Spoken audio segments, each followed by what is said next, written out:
Mae Carwyn Ellis yn gerddor ac offerynydd proffesiynol nid yn unig gyda'i brosiect ei hun sef Colorama, ond hefyd gydag artistiaid byd enwog fel The Pretenders ac Edwyn Collins.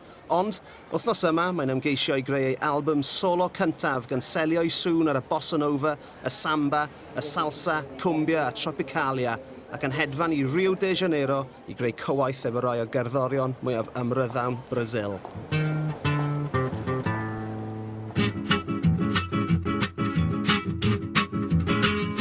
Ele já não gosta mais de mim, mas eu gosto dele mesmo assim.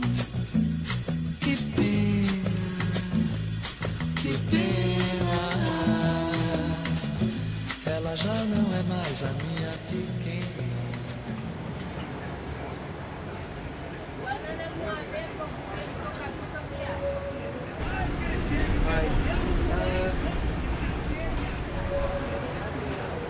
Sucor, vitaminas, strawberry, un café,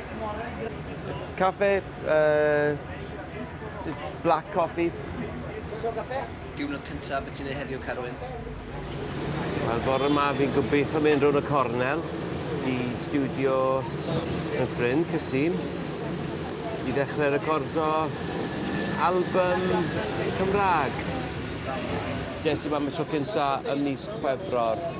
Bu'n ni'n ware yma gyda'r Pretenders, o'n i'n agor i Phil Collins yn Stadio Maracana a joyous i mas draw. So i'n gweld Colorama fel side project, fi'n gweld y pethau eraill fi'n neud fel side project. Music fi yw'r peth pwysica i fi. Ond weithio, os bydd rhywbeth arall yn dod lan sydd yn talu fi mwy, lot mwy, a mynd â fi i'r gwahanol mannau rhwng y byd, wel, pam lai, pam fi wedi dewis dod yma? Fi'n licio'r ffaith bod e ar y traeth.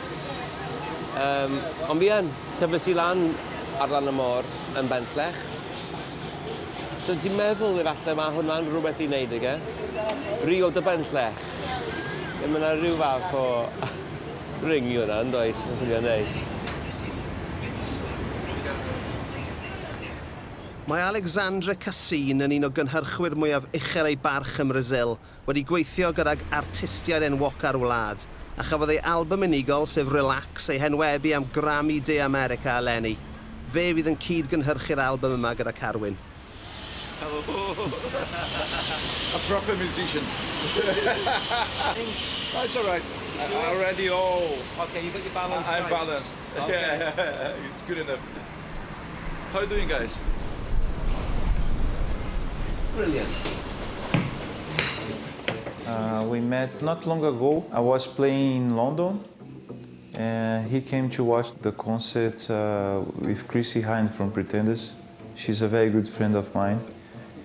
And she was, for a long time, trying to introduce both of us. She knew our musical tastes were alike, but I was hearing about him for a long time.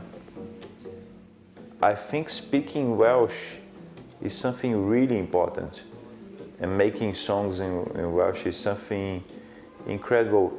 It's funny because this studio has been here for 5 years. Like, we already recorded like Portuguese, of course, Italian, Spanish, Japanese, English, French people, but Welsh is something that I never expected. It's small, but it's a beautiful language. Like, you guys should fight to keep it. I've sent you the Dropbox. And I also have you do Spotify on your... Yeah.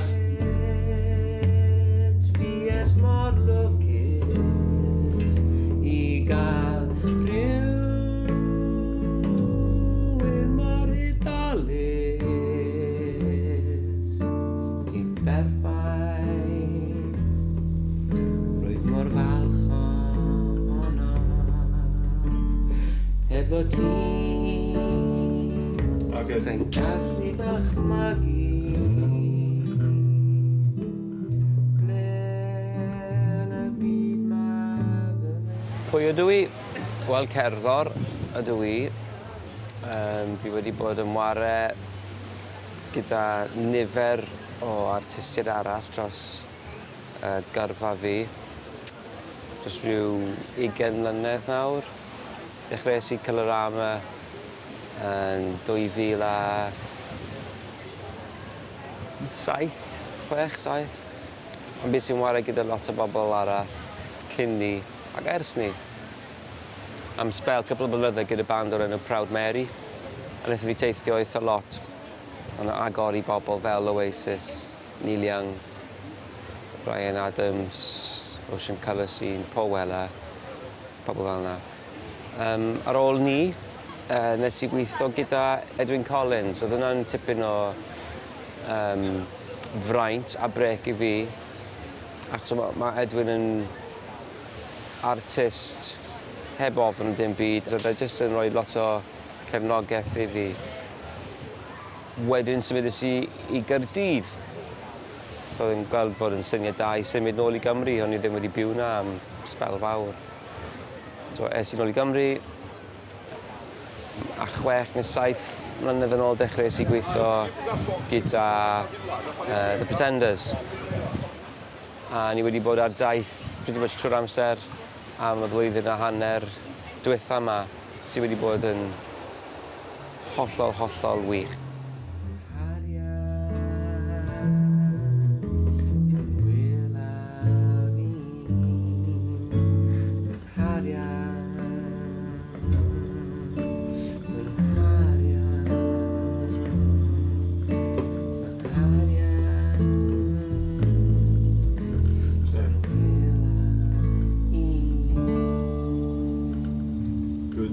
This is a good one to write, man.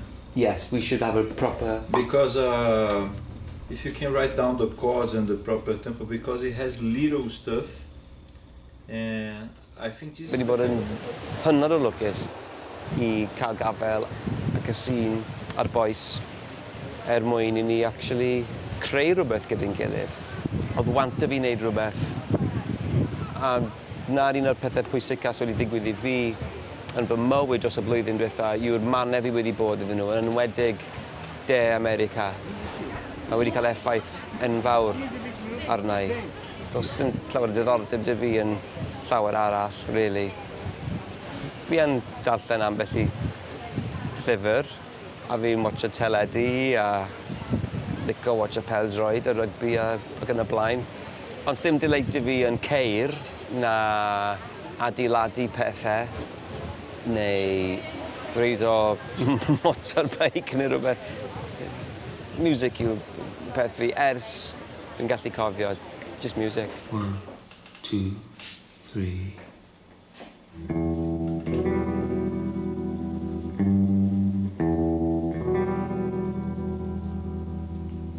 Wedi cael ei ddala a'i fysedd yn y tel.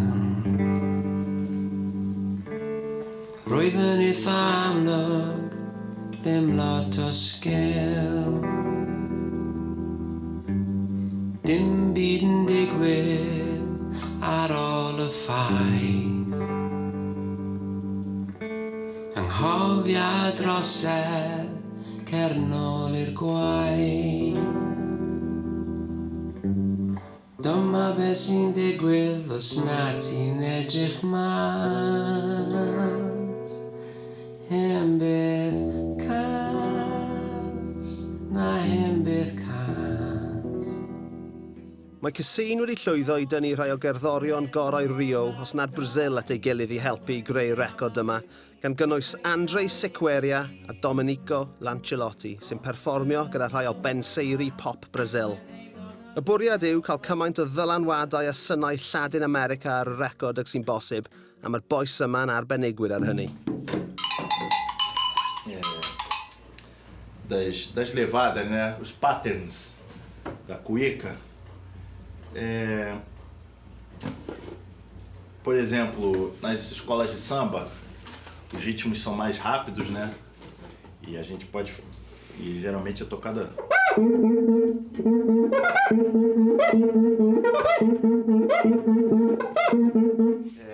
são levadas, né? São ritmos e também efeitos, né? Variações, os coloridos, né? Like crying. Nós aqui, na música brasileira, a gente tem muito disso, né? De pegar os instrumentos do mundo e adaptar pra música brasileira, né? Embora a gente já tenha instrumentos tradicionais, né? Da nossa...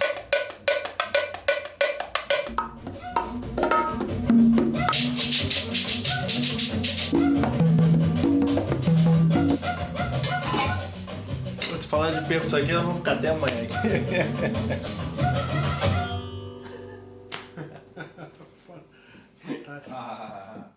Ar ôl diwrnod hir yn y stiwdio yn llenwi ei ben gyda rhythmau De America, mae'n bryd i Carwyn gael hoi a cheisio llenwi ei ges gyda rhywbeth arall. Ni ar y ffordd i Tropicalia, siop recordiau ochr draw'r dre, i ffindio ambell i nugget special o gyddoriaeth Brasilianaidd. Yn gobeithio gorau, so ni ffindio cwbl o pethau really special. Ti'n gwario gormod ar recordiau? O, ydw. Sa'n mynd i weid faint. Sa'n cyfri. Sa'n moyn cyfri. Sa'n mynd i jyst pryd recordiau wham achos bod hwnna. Sa'n byd dy fi yn erbyn wham, cofio.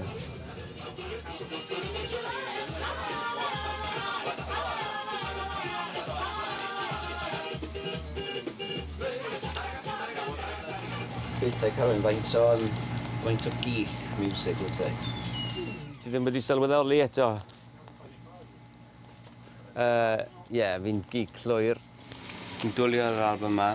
Fi'n actually wneud fersiwn yn y sesiwn am yr album hyn o'r can hon. Sef Undue. Ond fi'n mynd i gael o fe'n Undo. Arwr. A un o'r cyfansoddwyr a gitarist sgorau a fi eriod yn y byd, dim just yn Brazil, ond... Where are you from? Wales? Yes, Wales. Oh, okay. On a man record, look. From Wales. Yeah, exactly from Wales. From Wales. Oh, you got to Beautiful. that one. Yeah. Beautiful. Man's Map of Wales. This is fantastic. It's from the 70s, the 70s. 70s. Yeah. 70s. Man were a great band, one of the greatest bands that came from our country. But I come from here. My village is Benllech. Just here. It's not written on this, but I promise you, that's where I'm from. Yeah. This is the real Yeah, name? it's the real name. Yeah? It's called- My goodness. Stan Fair Pwll Gwyngyll, Gogerich, Wyn-Drobwyll, Llan Dysilio, Goch is the name of that place. Almost a German name, yeah. These three.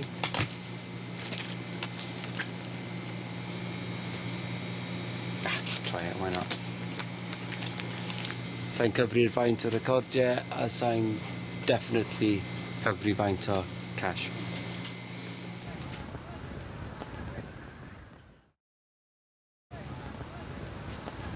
What was this one? There was some... I don't think there was a reference on this one. No? I think the only reference is kind of the Burt Bacharach sort of Dion Dion Warwick sort It's of like a samba, but it's not like a Brazilian pop samba. Pop samba. Pamba. Yeah. This is like triangle. Exactly. Mae rhan fwyaf o music yn y Cymraeg, music pop yn y Cymraeg, yn cael ei ysbrydoli gan music o Lloegr neu America wedyn ni. A fi wedi wneud e hefyd. Ond dwi'n meddwl gallwn ni jyst edrych... So pawb yn wneud e, cofia, ond... Mae'n da i edrych y bit i'r lle am ysbrydoliaeth a trio rhywbeth gwahanol os gallwn ni. Dyna nod fi mewn cyfansoddi pob tro yn dweud y gwir. Ac i wneud e fel hyn, dwi'n eitha siŵr bydd na rhywbeth braf a hamddenol am y music hyn, achos fi'n teimlo fel na mae'r pobl fan hyn yn lyflu. A dwi eisiau cael hwnna drosodd yn y music. Mae yna digon o problem yn y byd a mae lot o bobl yn canu amdanyn nhw a chwarae teg ddyn nhw. Fi'n meddwl bod yna lle i ganu am rhywbeth arall hefyd, achos mae mwynhau bywyd yn peth eitha pwysig i ni gyd, a well i ni beidio anghofio ni. I thought it would be fun to have trombone sounding almost a little bit drunk, but it's quite a pretty little melody, and there's almost something a little bit melancholy about it. So, French horn. Brazilian French horn. Brazilian French horn. So start on D. 1, 2, 3, bar.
Ni yma yn gerddi botaneg yn Rio de Janeiro am prynawn bach hamddenol.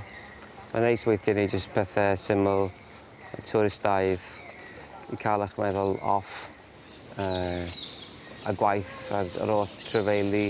Sa'n licio cael gormod o amser ar fy nwylo yn neud dim byd. Mae na'n boenus.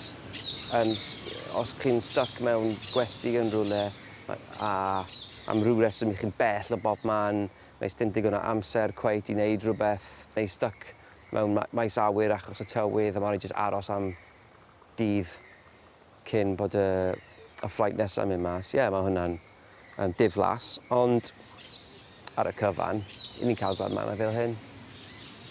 Swn ardal yn amazing.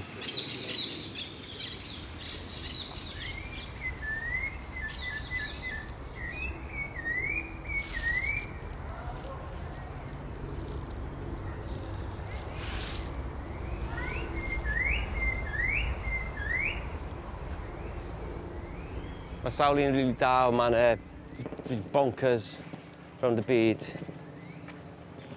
Mae mor rwydd i wneud, jyst tynnu'r ffôn mas a recordo rhywbeth. Mae fel snapshot bach i'r clistiau. Ond sa'i wedi defnyddio nhw eto, mae bunch o pethau dy fi, pethau rili difyr. Waw! O, hwnna'n ffein.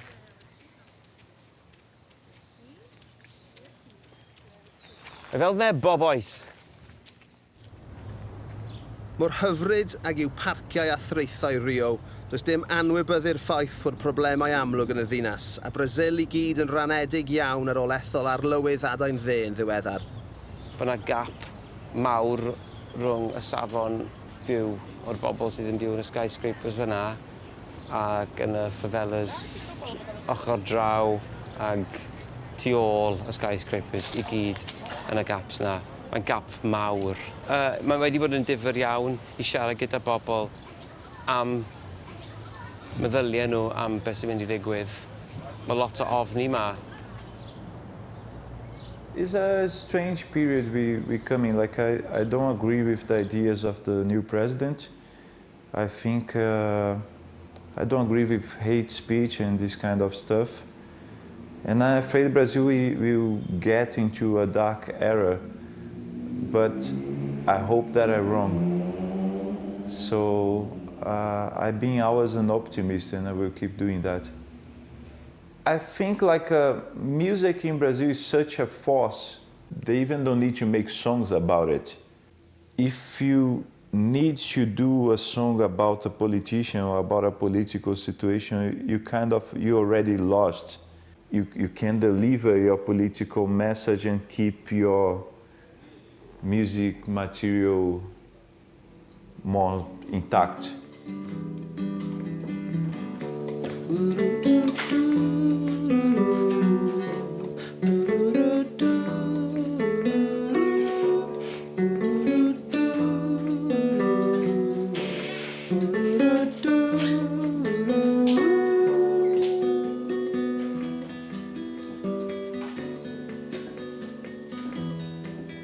Mae'n gallu rhoi greigau lawr mewn llyfr. Mae'r can diolch amdani.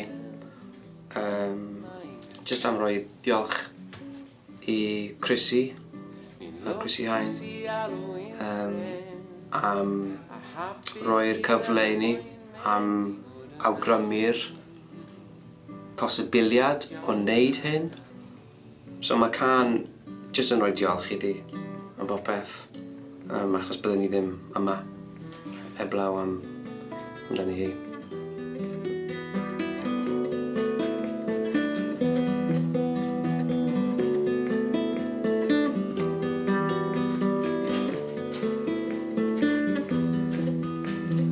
Am dy gefnogaeth, obrigado.